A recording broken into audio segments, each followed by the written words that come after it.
맹인 한 사람이 있었는데 맹인이 앞을 보지 못하잖아요. 그래서 이 사람이 언덕 위에 길을 걸어가다가 떨어졌습니다. 떨어지는 와중에 팔을 허적거리다 보니까 뭐가 걸렸어. 나뭇가지를 붙잡은 거지요. 나뭇가지와 그를 붙잡고 막 대롱대롱 매달려 있었습니다.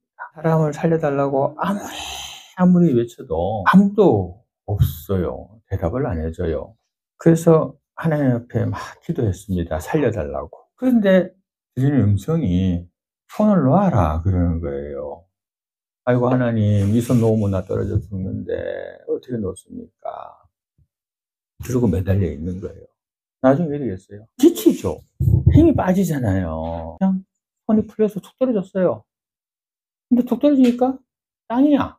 바닥에서 조금 떨어져 있었던 것 뿐이에요. 예, 다 떨어졌는데 매달린 데가 바닥에서 조금 떨어진 데야. 손만 놓으면 되는데 발이 깔때깔때 발이 안 닿으니까 자기 생각에는 낭떠러지인데 깊은 데다 생각한 거죠. 기도까지 했어요. 하나님이 손 놓아라 그래요. 근데 아이고 하나님이 손 놓으면 나 죽는데 나한테 다른 방법 알려주세요. 하나님 손 놓으래요. 나중에 자기가 지쳐서 떨어져서 손 놔보니까 바닥에 다 내려온 거야. 조금밖에 안 떨어졌던 거야. 발가락만 안 닿았다 뿐이지.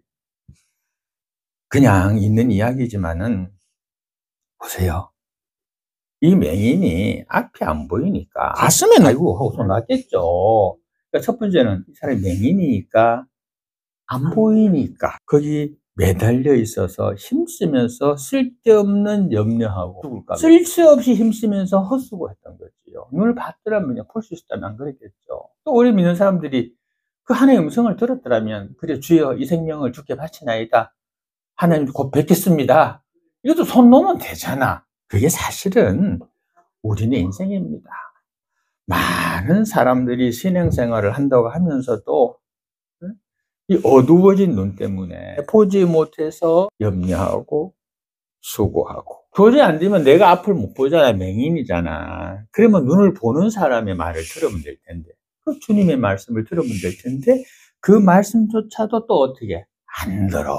많은 사람들이 신앙생활을 하면서도 이 나의 어두워진 믿음의 눈 때문에 쓸데없는 근심, 걱정이 떠날 나위 없고 불안한 생활을 하고 그리고 하나님의 놀라운 구원과 기억을 체험하지 못하고 그렇게 살아갑니다. 그럼 우리들이 보지 못해서 애쓰고 고생하는 것들이 있습니다. 말을 듣지 않아서 생고생하는 수도 있습니다. 아까 전에 그 맹인이 맡겼으면 되잖아. 그 고생 안 했잖아요. 내 길을 여호와께 맡기라. 그를 의지하면 그가 이루시고 그를 의지해야 이루죠. 그죠? 그리고 그의 의를 빛같이 나타내 주시겠다. 우리 하나님께서는 우리 한 사람 한 사람에게 대해 가지고요. 참 좋은 계획과 그리고 좋은 설계를 가지고 계십니다. 그리고 그 앞길을 염려하지 말고 하나님께 맡기기만 하고 그리고 그를 의지하고 한 걸음 한 걸음 나아가기만 하면 됩니다. 어떤 보따리 장사가 한 분 있었답니다. 내가 이런 예화를 잘 안 듣는데 오늘 내가 거의 처음 하는 것 같은데 이 보따리 장사가 길을 가다가 삼거리가 나온 거야. 여기로 가면 무슨 장이 있고 여기로 가면 무슨 장이 있는데 이쪽 장으로 가고 싶어. 요가 더 잘 팔릴 것 같아 자기 생각에. 근데 이 사람이 어떻게 하냐면 항상 보면은 갈림길을 만나면 막대기를 딱 놓고 딱 넘어뜨려 봐가지고 열로 넘어지면 열로 가고 열로 넘어지면 열로 가고 했던 거야 그거를 이 사람이. 그래서 그날 또 삼거리에 만나가지고 그 막대기를 놓고 딱 놨어요. 자기는 어디로 가고 싶어? 일로 가고 싶잖아. 근데 일로 넘어지는 거야. 그러니까 내가 잘못났나 다시 하는 거야. 또 넘어졌어. 또 다시 하는 거예요. 그러다가 보니까 또 넘어진 거야. 일로 가는 거구나 하고 갔어. 저 어떨까요? 결국은 자기가 하고 싶은 대로 한단 말입니다. 우리 신앙생활도 똑같습니다. 결과적으로 보면은 기도도 할 때 보면은 내 방향 찾아놓고 기도해. 하나님 뜻 찾는 게 기도거든요. 근데 하나님 뜻을 안 찾고 내가 할 일을 내가 이미 정해놓고 하나님이 그걸 들어주기를 뭐 하고 있는 거예요. 떼쓰고 하나님 앞에 강요하고 하나님 이거 안 들어주면 나 금식할 거야 하고 협박하고 그러는 거예요. 내 길을 어떻게? 여호와께 맡기라 그랬잖아요. 맡긴다는 것은 내 생각과 나의 주관은 없애는 겁니다. 내가 이리 가는 게 너무너무 싫어. 이쪽으로 가는 게. 그렇더라도 하나님 일로 가라고 하면 일로 가는 것이, 그것이 하나님 앞에 맡기는 겁니다. 누구나 할 수 있는 거는 누구나 할 수 있어요. 그러나 누구나 하지 못하기 때문에 그 사람이 특별한 사람이 되는 거예요. 우리 신앙생활을 가만히 돌아보면은 내가 하나님 앞에서 그 뜻에 따른다라고 하면서도 그 뜻을 따르기보다는 내 인생을 내 생각으로 가는 것이 많지 않는가 하고 한번 돌이켜 생각해 볼 필요성이 있습니다. 그런데 우리 인생을 진짜로 전적으로 하나님께 이렇게 맡기면 하나님께서는 가장 선하고 복된 길로 우리를 인도하여 주십니다. 예, 때로는 욕심이 나고, 욕심이 나고 탐스러워요. 하지만 하나님이 하지 말아 그래. 그러면 지금 요거 가지면 내가 엄청 큰 거 가질 것 같지만은 하나님은 언제 봐요? 멀리 본단 말이에요. 앞을 본단 말이에요. 우리는 뭐 봐요? 지금의 요것만 본단 말이에요. 요것만 가지면 내가 부자 될 것 같아. 그게 뭐예요? 욕심이잖아요. 그 욕심 부렸다 나중에 돼요. 대부분의 욕심은 나중에 패망을 가지요. 욕심은 패망의 선봉이다. 성경에 있잖아요. 하나님이 나를 사랑하고 내가 하나님의 자녀라고 하면 자녀에게 우리가 나쁜 거 줄 일 없습니다. 그래서 칼로 가지고 음식을 만들고 있는데 아기가 볼 때마다 엄마가 칼로 가지고 만들고 나면 맛있는 게 나와. 그래서 그 칼을 아기가 달라 그래요. 엄마 보고 주방에 있는데. 그러면 엄마가 그 칼을 주겠어요? 안 주겠어요? 못 주지. 안 주는 게 아니라 못 줘요. 왜요? 그 칼 좀 애가 다치거든, 날카로운데. 그런데 줄 때가 있어. 언제? 얘가 다 커서 시집 가면 줘요. 그때는 칼 세트로 선물해도 돼. 애가 아무리 때를 쓰고 울고불고 해도 엄마는 그 칼을 아이에게 못 준단 말입니다. 줘서도 안 돼요. 우리가 하나님 앞에서 내가 정말 갖고 싶다 하더라도 하나님이 못 줘서 안 주는 게 아니라 뭐요? 내가 그걸 감당할 능력이 아직 안 되기 때문에 하나님이 못 주시는 거예요. 안 주는 게 아니에요. 우리가 사실 보세요. 우리 신앙이 그럴 때가 많아요. 사실적으로 보면은. 내가 내 앞길 다 정해놓고 뭐라고 하는지 아세요? 하나님의 뜻대로 마옵시고 내 뜻대로 되기를 원하나이다. 이렇게 기도한다니까? 예수님 어떻게 기도하셨어요? 내가 이거 너무 싫습니다. 나 이거 하기 싫습니다. 그렇지만 어떻게? 내 뜻대로 마옵시고 아버지의 뜻대로 되기를 원하나이다 라고 했습니다. 그 십자가의 고통을 졌을 때 어떻게 됐습니까? 우리가 구원받게 됐습니다. 그러니까 하나님의 뜻은 내 생각과 다를 수가 있어요. 하지만 그 하나님의 뜻대로 가면 그것은 흥하는 길이고 내 뜻대로 내 마음대로 가는 길은 성경대로 패망할 수밖에 없는 길이라는 것을 우리가 먼저 알아야 됩니다. 그래서 잠언서 16장 3절에 보면 너희 행사를 여호와께 맡기라. 그리하면 너희의 경영하는 것이 이루리라 이렇게 되어 있어요. 시편 53편 22절에 이런 말씀도 있어요. 너희의 짐을 여호와께 맡겨 버려라 이렇게 되어 있어요. 맡겨 버려라. 맡기고 뭐 하라고? 버리라고. 예수님 앞에 하나님 앞에 갖다 버리라고 그래요. 쓰레기 갖다 버리듯이. 그리하면 너를 붙드시고 의의 여동함을 의인이 흔들리는 것을 영영이 허락하지 아니하리로다. 근데 우리가 못 맡겨서 힘들어요. 욕심내서 힘들어요. 내 생각대로 해서 힘들어요. 하나님을 확실히 믿고 맡기는 사람이 바른 신앙의 사람입니다. 이 신앙이라는 말이 맡긴다라는 뜻이거든요. 신앙의 뜻인데 이게 히브리어로 맡긴다는 말이 꼴이라 그래요. 굴린다라는 뜻을 가지고 있어요. 이만한 바위가 있어요. 그거를 내가 등에 지고 산을 내려가요. 무겁겠지. 힘들죠. 비탈길을 내려가요. 가파른 비탈길을. 얼마나 더 힘들겠어. 이 바위를 가파른 비탈길일수록 굴려버리면 잘 내려가. 비탈이 깊을길일수록 더 잘 내려가. 나는 가볍게 썰매 타고 내려갈 수 있어. 비탈지면 비탈질수록. 맞죠? 그러니까 고난이 크면 클수록 하나님께 맡기면 나는 썰매 타고 내려간다니까? 그런데 그거를 무식하게 등짝에 까까지 쥐고 그 비탈길을 내려간다고 풀뿌리 잡아가면서 가다가 그런다니까 우리 인생들이요. 미군정 때 미군이 찝차를 타고 가다 보니까 어떤 할머니 한 명이 머리에다가 무거운 걸 이고 얘가 막 힘들게 가는 거야. 너무 불쌍한 거야. 근데 차를 세웠어. 할머니 뒤에 타세요. 그렇게 한 거예요. 아이고, 할머니 감사합니다. 할머니 탔어. 탔는데 그 차가 흔들거리는데 거기서 머리에 익은 걸 안 내리고 있네. 그걸 쥐고 있는 거야. 그래가지고, 아, 할머니 그거 내리라고. 그랬더니, 아이고, 태워주는 것만도 감사한디?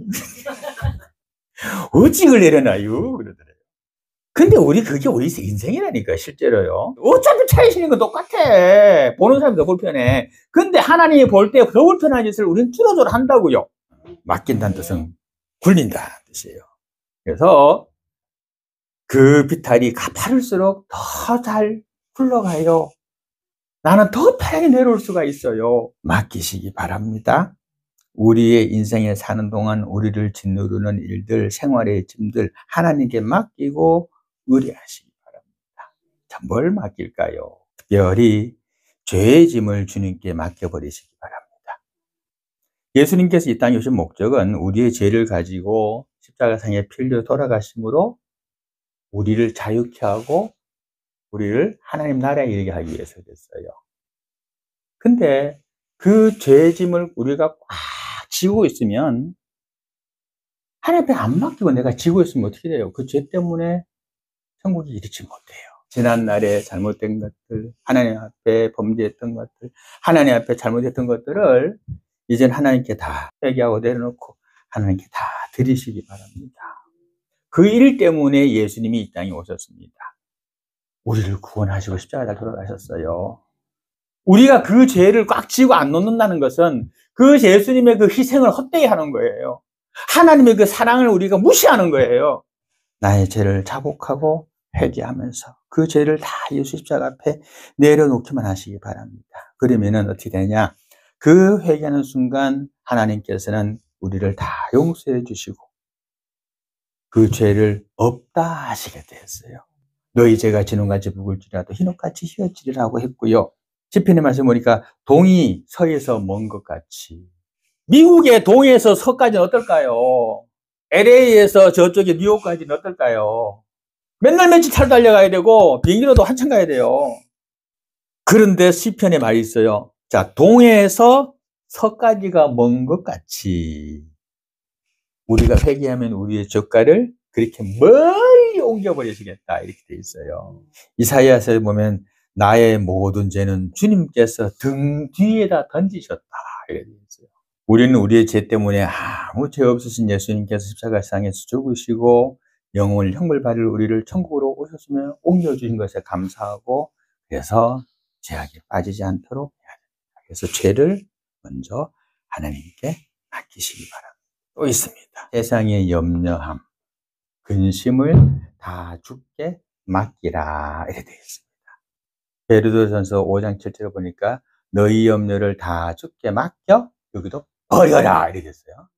이는 저가 너희를 권고하심이라. 생명에 이르게 하는 영적인 근심도 있지만 사실 우리 인생에 살아가면서 대부분의 근심 불안은 이 땅에서의 근심 불안은 대부분이 마귀가 갖다 주는 겁니다. 마귀가 나를 꼬드기고 또 다른 일을 꼬드겨서 나에게 갖다 주는 겁니다. 그런데 일단 나에게 그 근심 고난이 온다라고 하는 것은 왜 오느냐? 하나님이 그렇게 쏘시는 거거든. 내가 그것을 불러왔던 남이 나에게 주든 똑같습니다. 내가 하나님 앞에 뭐가 있어서 하나님이 나를 바로 세우기 위한 도구로 나에게 근심과 걱정과 불안과 염려를 가져다 줍니다. 그거를 먼저 생각해야 돼요. 그러므로 우리에게 염려와 근심이 몰려올 때는 내 부모, 내 배후 뒤에 숨어있는 그 마귀를 말씀과 기도와 찬양으로 물리쳐야 되는 겁니다. 여기서 똑같이 다 맡겨버리라 그랬습니다. 붙들고 있으라고 하지 않았습니다. 이거는 맡기고 이거는 붙들고 있으라고 하지 않았습니다. 다 맡겨버리라 그랬습니다. 다 맡겨서 버려라고 했습니다. 근데 그것이 오는 것은 내가 하나님 앞에서 범죄함으로 하나님이 나를 바로 세우시려고 나에게 이와 같은 어려움을 주시는구나. 또 저를 통해 나에게 어려움을 주시는구나 라는 것을 생각을 해야 된다는 겁니다. 여기서 권고하심이라 그러잖아요. 이 말 뜻이 뭐냐면은 하나님은 항상 우리를 돌보고 계신다 이런 뜻입니다. 권고한다는 거. 아셨죠? 그러니까 항상 하나님 나를 돌보고 있어. 나에게 고난을 줘놓고도 야가 쓰러지나 넘어지나 걱정되니까 또 돌보고 있다니까. 그게 권고하십니다. 마귀는요, 우리로 하여금 때로는요, 하나님을 보지 못하고 불안과 근심의 바다만 보이게 합니다. 그거 기억해야 됩니다. 때로는요, 희망이 안 보이고 그냥 불안과 근심만 봅니다. 그게만 보여요. 볼까요? 예수님이 물 위를 걸어오는 걸 보고 나갔던 베드로가 예수님을 바라보고 나가다가 뭘 보게 됩니까? 팔 밑에 움직이는 그 파도를 보게 돼요. 요동치는 파도를 보게 돼요. 그러니까 예수님만 바라볼 때도 그때도 밑에 파도 치고 있었어. 근데 예수님만 바라볼 때는 그 파도가 안 보였단 말이에요. 그런데 예수님에서 눈을 떼는 순간 뭐가 보여?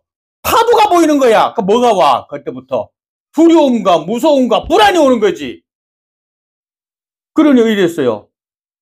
빠져들어갔어요. 자, 보세요. 예수님을 볼 때에도 파도는 있었어요. 근데 그 파도가 나를 못 삼켰어. 그 눈을 예수님에게서 돌려서 내 욕심과 내 세상을 바라보는 순간 그 파도가 나를 덮쳤어요. 우리가 예수님만 바라보라 보고 가다가 세상의 파도를 보므로 말미암아 빠져들 수 있어요. 그런데 그럼 어떻게 될까? 이제 끝났구나 해야 될까? 아니에요. 방법이 있어요. 주여! 나를 구원하소서 그랬어. 그랬더니 그 손을 주님이 잡아서 그럼 뭐라 그랬어요? 믿음이 없는 자여 왜 의심하느냐 그랬어요. 우리가 믿음이 없다 보니까 빠져드는 거예요. 악한 사탄 마귀가 시험이 오더라도 믿음으로 붙잡으면 되는데 그걸 안 바라보니까 그래요. 물속으로 빠져드는 베드로가 다시 주님을 바라보면서 주여 나를 구원하소서 했을 때 그 손을 잡아주셨던 그 주님의 손은 지금도 살아서 역사하시고 여러분의 손을 잡아주시고 계신 줄로 믿습니다. 마귀의 속임수에 빠지지 말고 불안과 근심이 있는 문제들을 하나님께 낱낱이 다 아뢰고 기도한 다음에는 하나님께 맡겨버리시기 바랍니다. 맡겨버리라고 했잖아. 하나님께서 그 모든 불안과 근심을 씻어주시고 평안에 매는 줄로 여러분을 묶어서 보호해 주실 줄로 믿습니다. 흩어지지 않도록. 빌립보서에 보니까 아무것도 염려하지 말고 오직 모든 일에 기도와 간구로 너희 구할 것을 감사함으로 하나님께 아뢰라. 그리하면 모든 지각에 뛰어나신 하나님의 평강이 그리스도 예수 안에서 너희의 마음과 생각을 지키시리라 그랬습니다. 주님께서 말씀하십니다. 수고하고 무거운 짐진 다들아 다 내게로 오라. 내가 너희를 쉬게 하리라 라고 했습니다. 또 그랬습니다. 오라. 내가 세상을 이기었노라 이렇게 하셨습니다. 이금을 주십니다. 지금은 비록 내가 질 것 같지만 지금은 비록 내가 안 될 것 같지만 지금은 비록 내가 너무 힘들지만 하나님께 맡기기만 하면 온전하게 진짜 온전하게 맡기기만 하면 그 하나님이 나를 승리케 하여 주실 줄로 믿습니다.